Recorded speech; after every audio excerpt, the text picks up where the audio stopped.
So you're planning a trip to a foreign country, and that means that you're going to be studying another language. Some phrases that you might find useful, but which phrases should that be? Well, in this video, I'm going to go through my actual Google Translate history to show you what I looked up in the 3 weeks that we've spent here in Italy. And I think you might find it useful because some of those programs like Duolingo, they don't quite get it right. So please join me and my friend as we explore what phrases are actually worth learning. Hi, I'm Scott, and welcome back to the channel, and welcome to Italy. But this video is not just about Italy or learning Italian. It is about what phrases in any language you're going to need to travel. That's the main takeaway that I've had from this trip, is that there are certain phrases that I've used over and over and over again. And that means if we visit Spain or Curacao or Southeast Asia, I'm going to want to learn these same phrases wherever we go. So I'm going to tell you from my Google Translate search history what those phrases are in English. And for whatever country you're planning to go to, then you can look them up and have them locked and loaded and ready to go. First of all, a pro tip. The first thing I did is I went to ChatGPT and I told it everything I could about the trip. I said where we were going, what we were going to be doing, what our interests were. I said Lisa likes coffee, we both enjoy wine, I like gelato. And then I asked, what phrases should I learn in this case, Italian, but it could be any language. And ChatGPT actually did a pretty good job of narrowing down things that I would need to know. First of all, there are what I call the fail-safe phrases, because if you learn these well and you speak the language competently, the person you're talking to is going to think that you might be fluent, and they're going to answer you. And they're going to answer you in the native language quickly and just an avalanche of words. So the fail-safe phrases are, I'm sorry, I don't understand, and do you speak English? Those three have been used over and over again. Whenever my eyes glaze over and I'm intimidated because someone is speaking Italian to me so fast, I just have to say, I'm sorry, I don't understand, do you speak English? And one that I've thrown in because I want to get better at the language, and I'm hoping that they might help me, is I'm learning fill in the blank for the language. I'm learning Italian.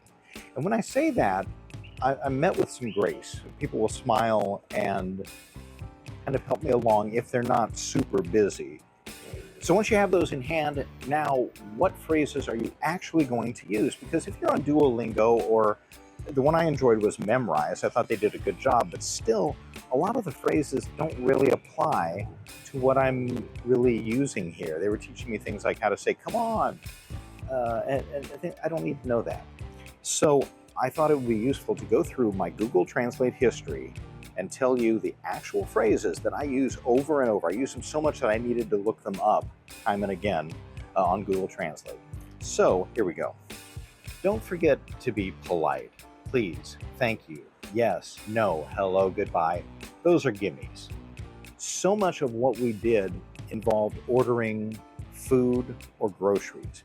And that means that you need to know all of the follow-up questions. See, here's the problem, is when I went on those foreign language programs, they teach me how to walk into a coffee shop and say, I want a coffee. Well, there are going to be questions after that. Poor Lisa, our first day here in Italy, she goes into a coffee shop outside of Florence, and I teach her how to say, I want a coffee. And this lady behind the counter had no time. She just started, and think about it. It's like walking into a Starbucks and saying you want a coffee, or walking into McDonald's and saying, I want a hamburger. There are going to be follow-up questions. And she hit Lisa with the questions, and that's where you have the fail-safe phrases. I'm sorry, I don't understand. Do you speak English? So with that in mind, the phrases you need to know to order something, think it through. You need to know the sizes, small, medium, and large. You need to know flavors that you like. So if it's coffee, maybe you need to know the word for cream or cinnamon or sugar. I love gelato here in Italy, and so I learned the difference between cup and cone. By the way, just a warning, Google Translate will lie to you in Italian. If you ask it what cup is, it will say tazza. That's not what they use in a gelato store. They use copetta. Just so you know, if you're going to Italy, copetta for a cup of gelato instead of tazza. A very important thing as it relates to food is any food allergies. Now, I'm allergic to shrimp and to lobster, so I need to tell people that when I go to, this is Livorno, Italy. We're on the Mediterranean. There's a lot of seafood here. So the first thing I would tell them is I'm allergic to shrimp, so that I didn't accidentally order something. And it almost happened. We went out to get Yankees, I hope I'm saying that right, in one night for dinner. And I thought that that was a pasta. It's like a dumpling. And I thought that that would be safe. And he said, no, it's actually made with shrimp.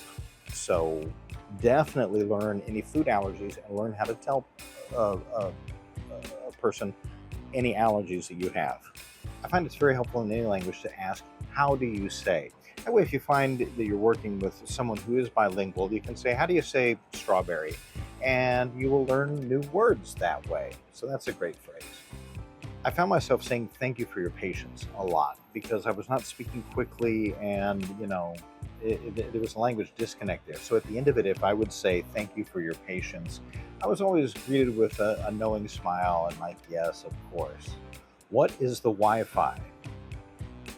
That's nice to know. You need to know the word for tickets because you'll probably be traveling by train or bus or airplane. So learn the word for tickets. Okay, cut a bitch. Lisa had some bad service one night and we looked that up. It wasn't actually used. This is a strange one, but learn the words for various meats. What is ham? What is beef? What is chicken and turkey? Because you're probably going to be ordering something that has that in it, and it's just nice to know what the word is. Various types of breads for sandwiches. You're going to want to know how to say those. It's useful to know your numbers because they're going to tell you the price in numbers and they're going to tell you what your change is in numbers. You will definitely want to know how to ask if you can pay with a card, and you're going to want to know the name for cash because some places, if you stop at a food truck or something like that, it might be cash only. And so you're going to need to know those words for a credit card and for cash. Definitely. There are a lot of words that you don't need to know how to say, but you need to recognize them when they are said to you. For instance, if you go to a grocery store and you buy a lot of things, they're going to ask you something along the lines of, is that all? So look up that phrase. In Italy, you're listening for a word like tutto. Questo è tutto or è tutto. That's what you're listening for, so that you know what they're saying is that all? They're also going to ask you if you want a receipt. Look up the word for receipt. And don't forget the word for bag, because a lot of places, almost every place, charges you for a bag if you don't bring one with you. So A, I recommend bringing a bag with you, but B, know the word for bag. So when you're done, they'll say, is that all? Yes, C, whatever. And then they'll ask you, do you need a bag? And if you just hear that word for bag, you'll know what they're asking. And no, I have my own. You'll want to know the word for entrance and for exit, because you're going to see it on buses and trains. To go, a very important word. In Italy, it's asporto. Pizza asporto. You just walk in and pizza asporto. Passo pizza asporto. To go is a very, very handy phrase to have for anything, for food or beverages. Amazingly, knowing the word for garbage is handy. You're walking around in public and maybe you just had some wonderful gelato, or you had a cafe asporto, so you've taken it with you. Now you've got some trash. You want to ask, where is the nearest trash receptacle? Of course, they say you need to know where is the bathroom. Yes, you need to know where is the bathroom. I have to tell you though, 3 weeks in Italy, I've used it twice because things are really well signed. At least they are here, but that may not be the case everywhere. So do ask, where's the bathroom? So that's about it, and that's a lot, I know. So I'm going to make a list of these. I'm going to turn it probably into a PDF or something. I'll try to link to something down in the comments. At least check that out. So So I hope you found the video useful, and if you did, please like and subscribe and all the other YouTube crap. And until next time, skål!